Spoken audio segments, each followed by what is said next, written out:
El doctor Filigrana Rosique es ingeniero industrial químico por el Instituto Tecnológico de Villahermosa, licenciado en Historia por la Universidad Juárez Autónoma de Tabasco, maestro en Historia por la Benemérita Universidad Autónoma de Puebla y doctor en Historia y Estudios Regionales por la Universidad Veracruzana. Actualmente es el director del Sistema Bibliotecario de la Universidad Juárez Autónoma de Tabasco. Para comprender mejor los fenómenos ocurridos en México y en el mundo en el siglo XIX, es conveniente mencionar cuál era la situación económica, porque una intervención como la que realizaría Francia hacia nuestro país tiene también motivos de carácter económico en un mundo en el que ya estaban compitiendo fuertemente los primeros grupos de países industrializados. ¿Cuál era entonces la situación en el mundo en ese momento? Se habla que en el siglo XIX ocurrió lo que se conoce en economía como la segunda fase de la revolución industrial. Esta segunda fase de la revolución industrial se caracterizaba por la utilización de tecnología para ese tiempo bastante avanzada, bastante desarrollada en los medios de transporte. ¿Por qué en los medios de transporte? Porque las fábricas de los países industrializados ya habían alcanzado un alto nivel de producción de mercancías. Mercancías que debían colocar en el resto del mundo no industrializado, es decir, debían llevar estas mercancías, producto, como decíamos, de sus fábricas, hacia África, hacia Asia, Europa Oriental, Rusia y América también. Y por otro lado, además de vender esas mercancías en estos países que suelen denominarse países periféricos, periféricos porque se están considerando en este esquema, en este modelo, que existe un centro industrializado en el cual se encuentran los países más adelantados en este tema. ¿Cuáles son ellos? Francia, Alemania, por supuesto Inglaterra y los Estados Unidos también. De manera que estos 4 países que estoy mencionando pues están ya siendo realmente las grandes fábricas del mundo. Y deben, por lo tanto, llevar sus mercancías, como decíamos, a los países de la periferia, México entre ellos. Bien, y por otra parte, para completar el ciclo, los países industrializados tenían también que abastecerse de materias primas para alimentar justamente a sus fábricas. Entonces, en esta relación económica de vender los productos industrializados y comprar las materias primas, hay que enmarcar este fenómeno histórico que vamos a abordar ahora, que es el de la intervención francesa. En ambos casos van a más que duplicar su capacidad de manejo de carga, de manejo de mercancías. Entonces, esta situación económica debe considerarse porque es una de las, diríamos así, causas. Bien, por otra parte, podemos observar, hay manera de ver, a través de algunos documentos que voy ahorita a citar y a comentar con ustedes, de cuál era la intención que tenía Napoleón III, que fue quien tuvo la iniciativa para hacer esta intervención en nuestro país. ¿Qué era lo que estaba pensando? ¿Qué quería hacer realmente? Se utilizó una especie de pretexto. El hecho Juárez, el gobierno de Benito Juárez, hubiese suspendido el pago de los intereses de la deuda que tenía contraída con Francia, también con Inglaterra y con España. Sabemos también que esos 3 países, ante la negativa no era una negativa de pago, sino simplemente en ese momento el gobierno de Benito Juárez simple y sencillamente no tenía absolutamente nada de dinero para poder pagar esas deudas. Pues porque Juárez, el gobierno, acababa de salir de una guerra terrible, la famosísima Guerra de 3 años o Guerra de Reforma, que dio inicio hacia 1858 y vino a terminar hacia 1861. Esta guerra terrible que les menciono yo, hay autores que dicen de esta guerra, ha sido la más cruel, la más sangrienta que ha habido en nuestro país, con excepción quizá de la Revolución Mexicana.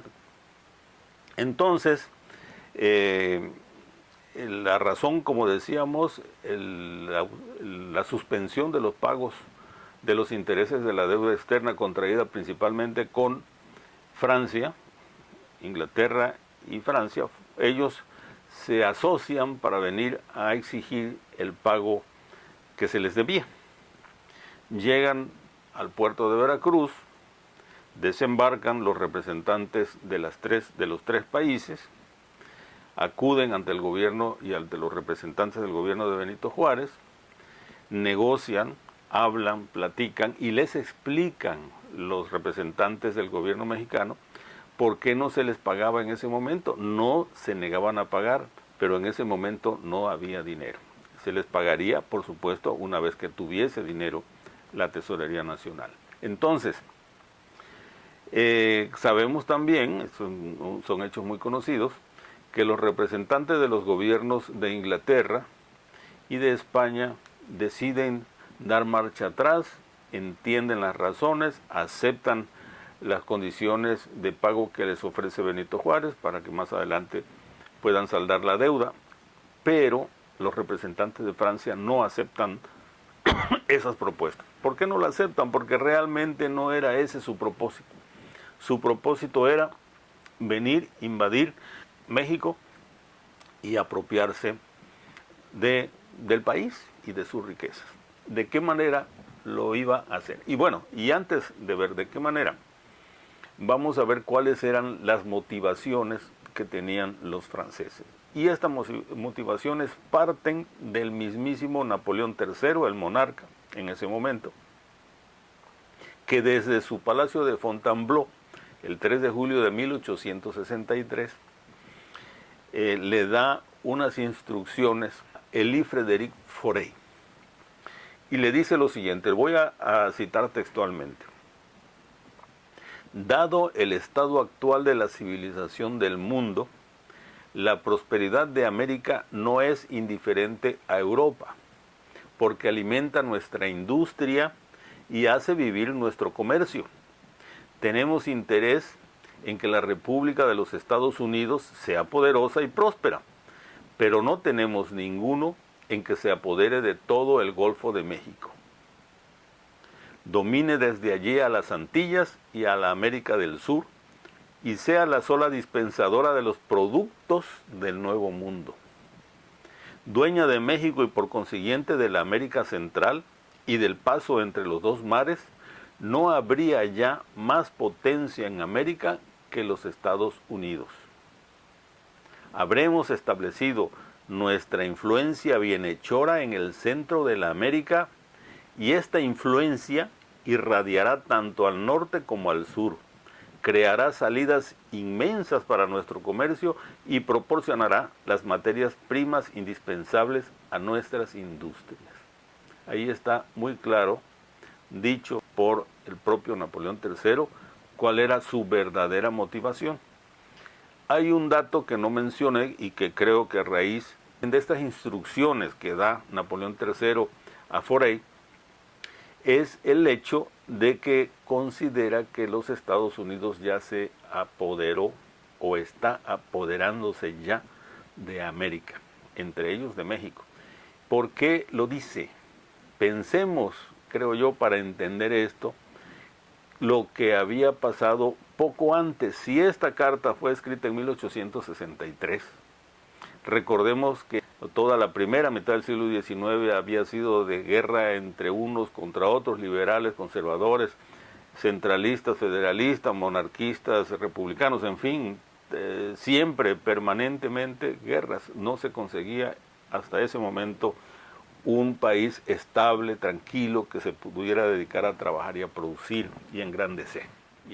Entonces, por esas razones es que Napoleón III está hablando aquí de que existe unos Estados Unidos que están alerta y apoderándose de la América.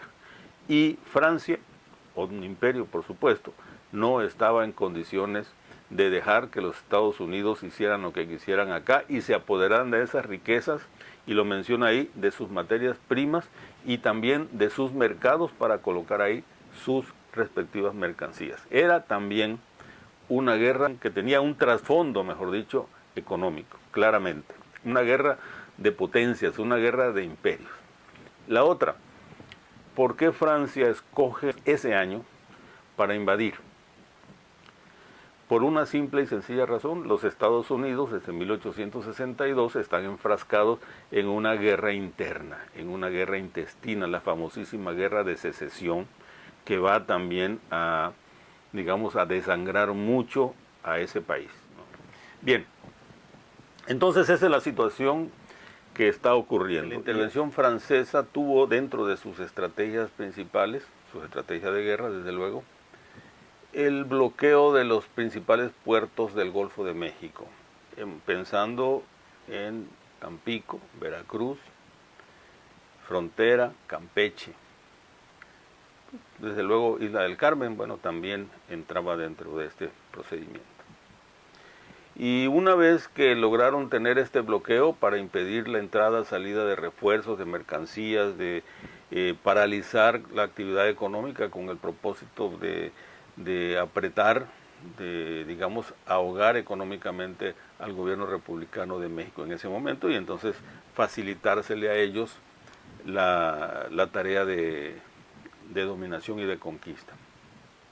Entonces, una vez que tenían bajo control en la desembocadura del río Grijalva en Frontera, y además ya controlada la Isla del Carmen, los francoimperialistas pudieron ellos embarcarse y por río entrar a Laguna de Términos, pasar al río de la Conquista, llegar a Palizada, y de Palizada a Jonuta, después llegar al río Grijalva a través de toda esa red fluvial que sabemos que existe, y de ahí subir hacia la capital, San Juan Bautista. Traían varias embarcaciones, un barco de guerra llamado el Conservador, le llamaban ellos, y aquí los tabasqueños le pusieron de apodo el Guaraguao. Acuérdense que Guaraguao es un ave de rapiña, y yo creo que por esa razón le nombraron de esa manera. Traían 2 o 3 lanchas, 3 lanchas artilladas, armadas para la guerra, una llamada Corina, otra llamada Matilde, y la otra no recuerdo exactamente cómo, pero ahorita la vamos a encontrar por aquí y les comento. De manera que podemos decir, a final de cuentas, que la caída en manos de las tropas francoimperialistas de la Isla del Carmen dio pie para la toma de Tabasco.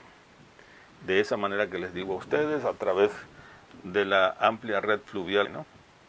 Bien, entonces tenemos que, una vez que llegan a la villa de San Juan Bautista, y desde el río empiezan a disparar a las casas y a la población de la villa.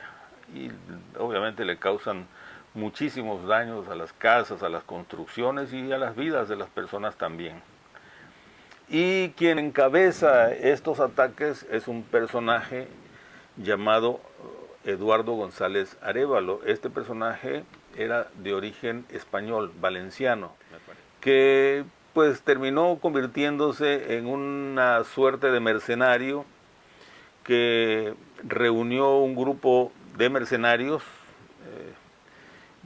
sobre todo de las islas del Caribe, y con ellos se unió a la aventura de los franceses en México.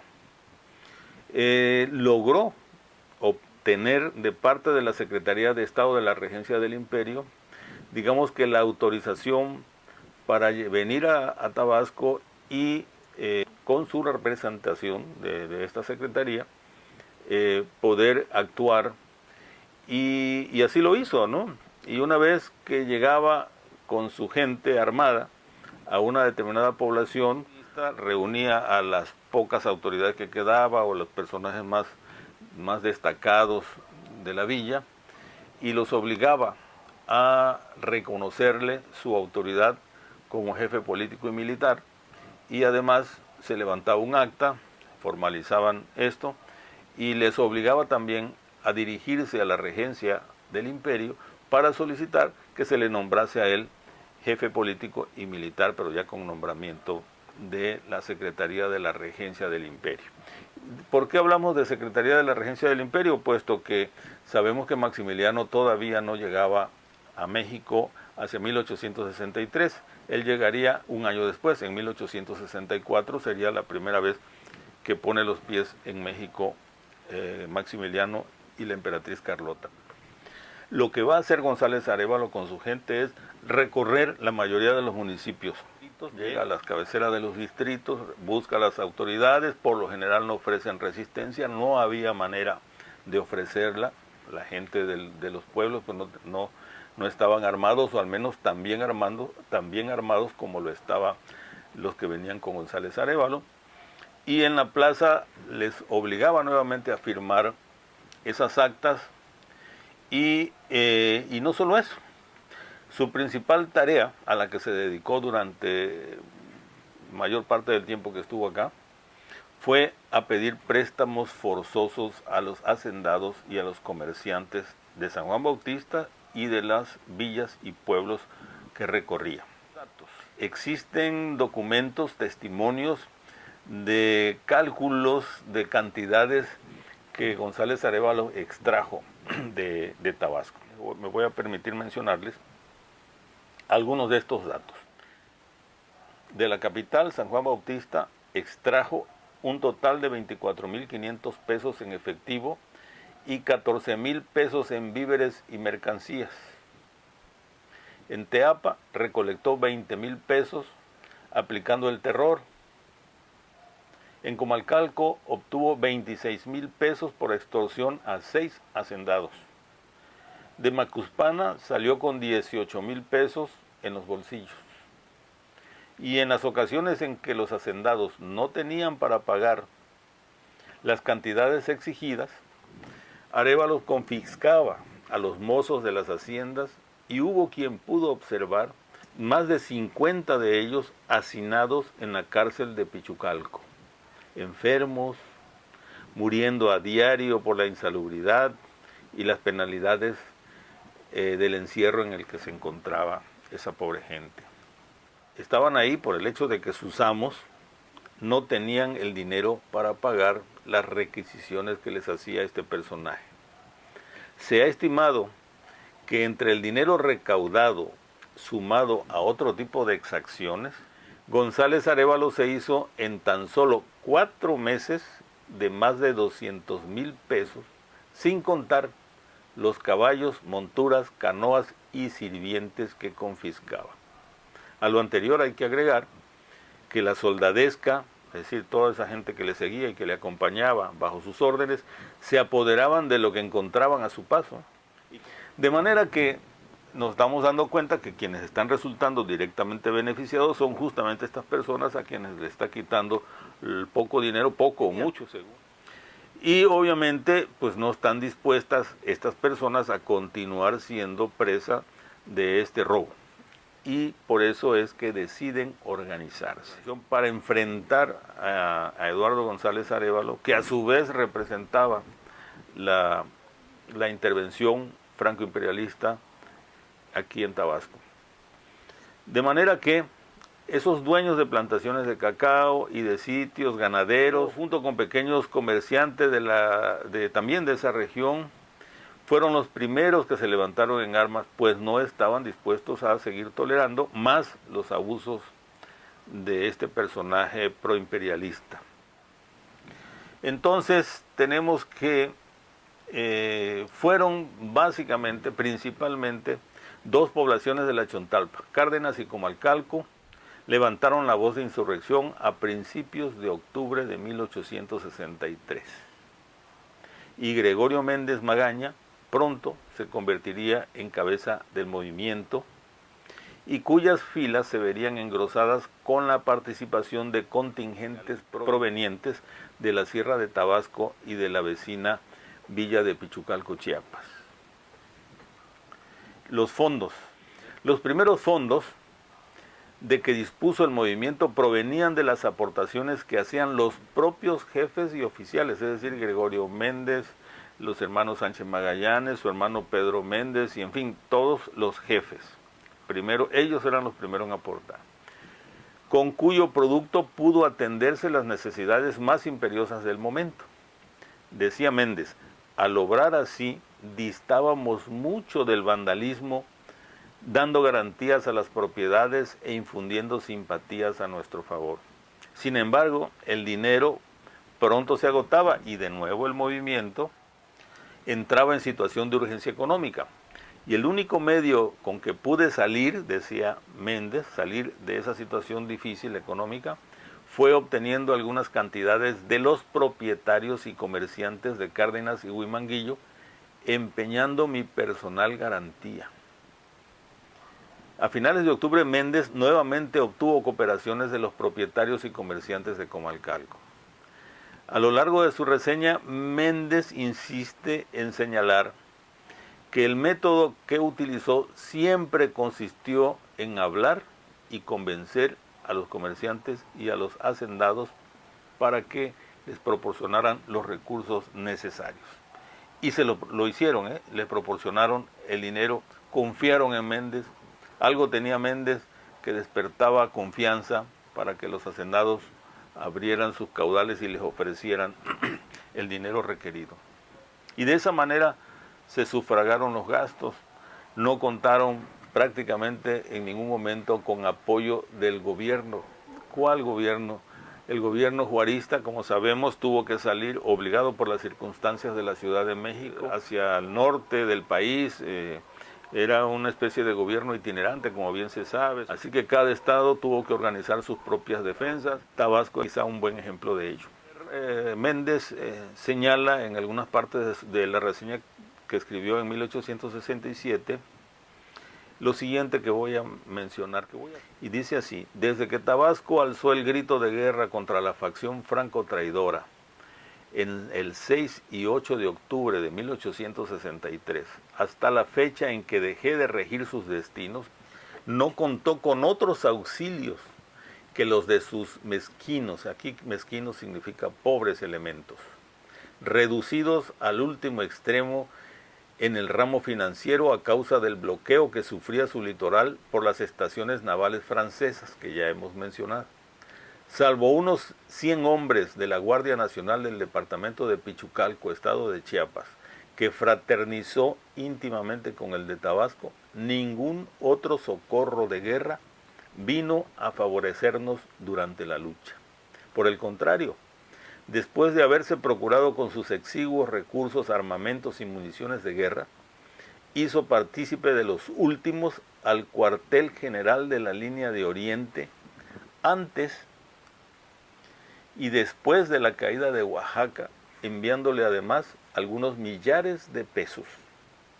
Tabasco no luchó inspirado por algún deseo de engrandecimiento egoísta. Su estandarte fue el de la nación, y a él solo pertenece la gloria de haberse levantado sobre su pequeñez, llevando la guerra a la poderosa península de Yucatán. Este texto que acabo de mencionar nos habla de cosas realmente sorprendentes. Bueno, ahora hablemos un poco sobre la actividad bélica, la actividad militar, de la información contenida en la reseña que escribió el coronel Gregorio Méndez Magaña en 1867. Se tiene conocimiento de la forma en que se organizaba la defensa de Tabasco. Se sabe, por ejemplo, que la primera compañía de Cárdenas estaba capitaneada por Antonio Reyes Hernández, que la segunda de Cárdenas estaba comandada por Antonio Adriano, la primera compañía de Huimanguillo por Anastasio Gil, la segunda por Eligio Escudero. La primera compañía de Hidalgo era capitaneada por Crescencio Rosaldo y la segunda, de Hidalgo también, por José González.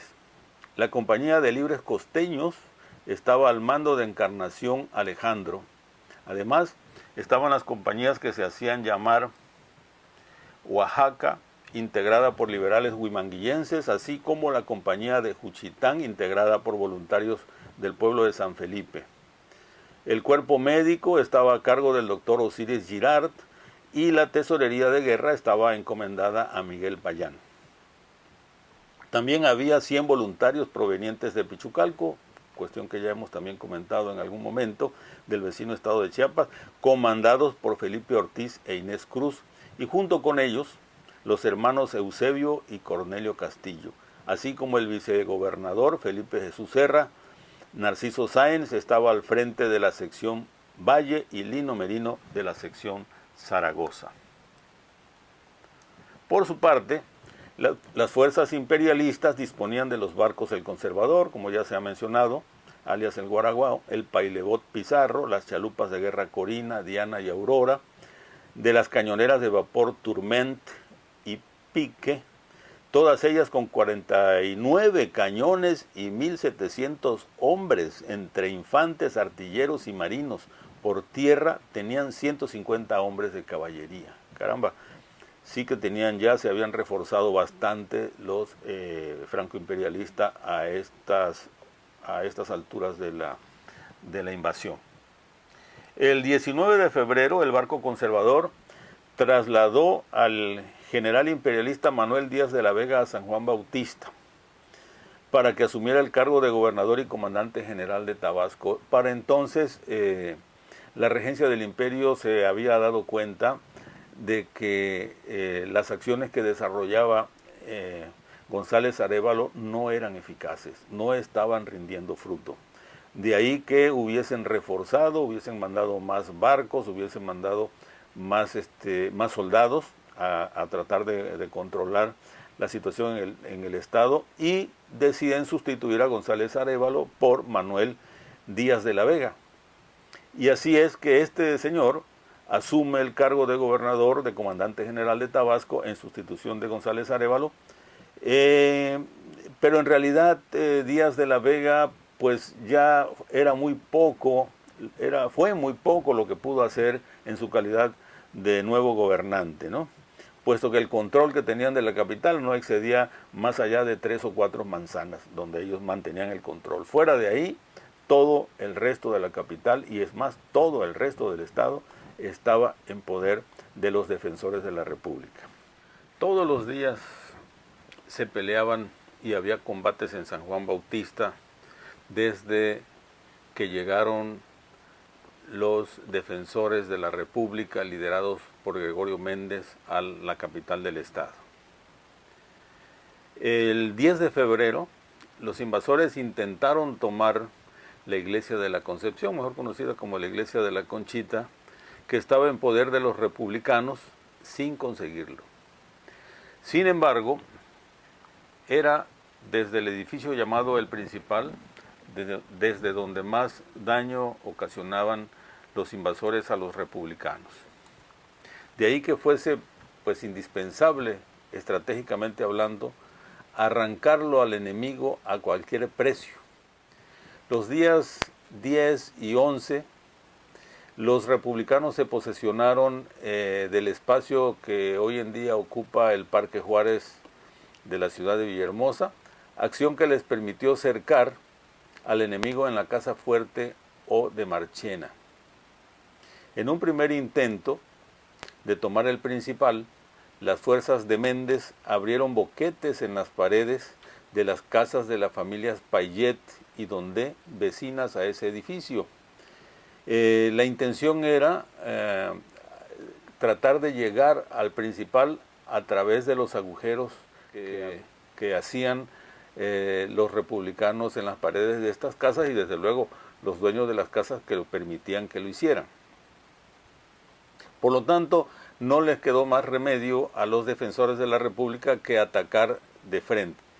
lo cual implicaba pues un mayor esfuerzo y posiblemente mayor sacrificio y posiblemente mayores pérdidas de vida haciéndolo de esa manera. Sin embargo, finalmente lograron su objetivo de desalojar al enemigo y apoderarse del edificio. El comandante Eusebio Castillo, uno de los principales actores en la toma del Principal, narra lo siguiente. Desde las 3 de la mañana se ordenó el avance de la sección Zaragoza con el objeto de cortar al enemigo por la casa Payet. Esta operación fue algo difícil de ejecutar porque el enemigo se había trincherado interiormente y claraboyado los edificios. Sin embargo, los bizarros ciudadanos de la sección Zaragoza que allí combatían, dando un rodeo y arrollando obstáculos, lograron avanzar en sus operaciones, sosteniendo una lucha terrible en medio de la oscuridad. Mientras esto tenía lugar, dos intrépidos nacionales de la sección Cárdenas dieron fuego a la puerta del cuarto de banderas del Principal. No obstante, los tiros certeros del enemigo que, reforzado, cubría los altos y bajos de dicho edificio, viniendo ya el día, continuando más activo por la parte que ocupaba la sección Zaragoza, se dispuso que una guerrilla de la sección Castillo atacase de frente el punto defendido por traidores e invasores, lo que en el acto se verificó, cerrándose un nutrido fuego de fusilería por ambas partes que duró más de una hora, pero cuyo resultado fue la ocupación de dicho Principal, heroicamente tomado al grito de ¡Viva Juárez! Es cierto que la toma del Principal facilitaría posteriormente la defensa de los tabasqueños. Finalmente, el 25 de febrero, después de recibir pólvora y municiones que provenían de Chiapas, es decir, habían dado fruto aquellas búsquedas de apoyo en los estados vecinos, Chiapas envía municiones y pólvora, y con estas, reforzadas más bien, con estas las tropas liberales decidieron efectuar al día siguiente, es decir, el día 26, el ataque definitivo a las posiciones que tenían los franco-imperialistas. Para ello, en la loma de la Encarnación colocaron un cañón y otro en la esquina que formaban las calles de la Encarnación y la Aurora. Desde estos puntos el fuego se intensificó a tal grado que al invasor le fue imposible resistir. Así, en las primeras horas del memorable 27 de febrero de 1864, los franco-imperialistas abordaron sus embarcaciones y partieron en retirada por el río Grijalva hacia el puerto de frontera. Los intervencionistas permanecieron en el puerto de frontera hasta el 1 de abril de 1864, en que se hicieron a la mar, mientras que en la villa de Jonuta continuaban cometiendo toda clase de tropelías. Podríamos decir que Tabasco fue liberado efectivamente de las fuerzas intervencionistas, con excepción de la villa de Jonuta, en donde todavía permanecieron más tiempo, y además en ocasiones lograban recuperar las fuerzas republicanas y luego volvían a atacar los imperialistas, ocurriendo entonces la situación de que en ocasiones estaba Jonuta bajo el control republicano y en ocasiones bajo el control imperialista. Quisiera decir que Tabasco estuvo, digamos que parcialmente, en poder de las fuerzas invasoras por un breve periodo de 7 meses, es decir, de julio de 1863 a febrero de 1864. Fue liberado Tabasco antes de que Maximiliano y Carlota llegaran a Veracruz. Ellos llegaron el 28 de mayo de 1864. Y quien gobernó desde entonces, o más bien a partir de entonces, sobre el territorio tabasqueño fue Gregorio Méndez Magaña. Esto por instrucciones que le dio el jefe de la línea de Oriente, que era el general Porfirio Díaz. Y desde luego seguramente lo hizo porque seguramente lo nombró porque lo que requerían entonces era alguien que garantizara la seguridad, que garantizaran el control del Estado en las manos republicanas. Pues el que había logrado la liberación había sido Méndez, pues creyó el general Díaz que a él le debería corresponder ser el gobernador. Desde luego un gobernador nombrado por el propio Díaz, por instrucciones del licenciado Benito Juárez, en el entendido de que obviamente no hubo elecciones de por medio para su nombramiento y que se hizo con una base legal, puesto que ante circunstancias extraordinarias como las que vivía el país, el presidente de la República asumía, de acuerdo con la Constitución, facultades especiales. Entonces, estas facultades especiales le permitieron hacer este tipo de decisiones, decirle seguramente, u ordenarle, o instruirle al general Porfirio Díaz que escogiera a la persona que creyera conveniente para gobernar el estado de Tabasco, y seguramente creo yo que debieron haber coincidido el propio general Díaz y el licenciado Juárez en la necesidad de que fuese el gobernador Gregorio Méndez Magaña.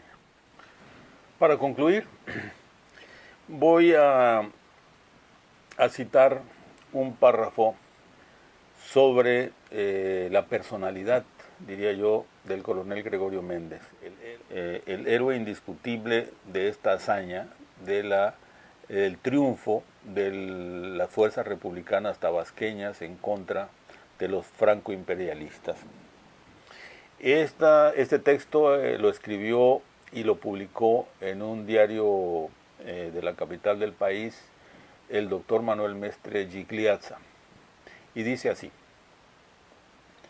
Gregorio Méndez Magaña no era un hombre docto, no poseía un talento extraordinario, parecía ser solo competente para las labores mercantiles, pero en el reloj de los tiempos ve llegar la patria una hora angustiosa, y aquel sencillo comerciante, aquel bondadoso ciudadano, se lanza a una lucha desigual en terreno para él ignoto. Por sus relevadas cualidades, a más de las que ya se le conocían, impónese a la consideración y el respeto generales, y rodeado de los hijos del pueblo, lleva triunfante la bandera de la República y la libertad hasta la capital del Estado. Allí completa su obra desde todos los aspectos, y cuando se le nombra un sucesor, él, en pleno prestigio, le entrega el mando sencilla y disciplinadamente. Después sale de Tabasco, ya pobre, y sirve a la República donde y cuando quiere ocuparlo el gobierno federal. Y al fin, olvidado y casi en la miseria, muere con tanta dignidad como había vivido, sin exhalar públicas quejas o sin recriminaciones contra pueblo y gobierno que así lo dejaron terminar sus honrosos días. Pues ya como comentario final, pues podemos decir que no deja de causar asombro la súbita transformación que menciona precisamente Mestre, el doctor Mestre, de este tranquilo vecino de Comalcalco, en un caudillo eficaz, del hombre preocupado por el desarrollo de la educación y de la cultura en su pueblo, en el coronel que derrota a los invasores francoimperialistas y los expulsa del suelo tabasqueño aún antes de que Maximiliano pisara tierras mexicanas. En solo 4 años ocurriría la admirable metamorfosis del pequeño comerciante en un gobernante que, con los recursos más escasos que ninguno otro haya tenido, pudo organizar y asegurar la defensa del Estado. Ni un solo peso, ni un cartucho, ni un soldado recibió Tabasco del Supremo Gobierno durante la intervención. Recuerda con dejo de resentimiento Méndez al ministro de Guerra de Juárez en 1867. Y como si eso fuera poco, Méndez envió dinero y armas a Porfirio Díaz en la defensa del sitio de Oaxaca y apoyó de igual manera a los liberales de Campeche y Yucatán. Nada en la biografía de Méndez indica que antes de 1862 hubiese tenido alguna experiencia en asuntos de armas. No así su hermano mayor, Pedro, quien era oficial de las Guardias Nacionales de la región. El azar hizo que la enfermedad de Pedro le impidiera encabezar el movimiento y entonces, ¿por qué los compañeros y seguidores de Pedro y también el viejo luchador cardenense Andrés Sánchez Magallanes eligieron a Gregorio, el comerciante del pueblo, como cabeza del movimiento? Con toda seguridad estas personas veían en Gregorio cualidades importantes. El tiempo les daría la razón. Gregorio Méndez Magaña demostró ser un hombre íntegro, valiente, inteligente, honrado, leal, solidario, organizado, hombre de principios y don de mando. Muchas gracias. Agradecemos la participación del doctor Jesús Arturo Filigrana Rosique por esta interesante conferencia. Esperamos que esta reflexión histórica abone el engrandecimiento de nuestra memoria colectiva, nos haga sentir orgullosos de nuestros héroes y batallas, reafirmando nuestra identidad como tabasqueños y mexicanos. Muchas gracias.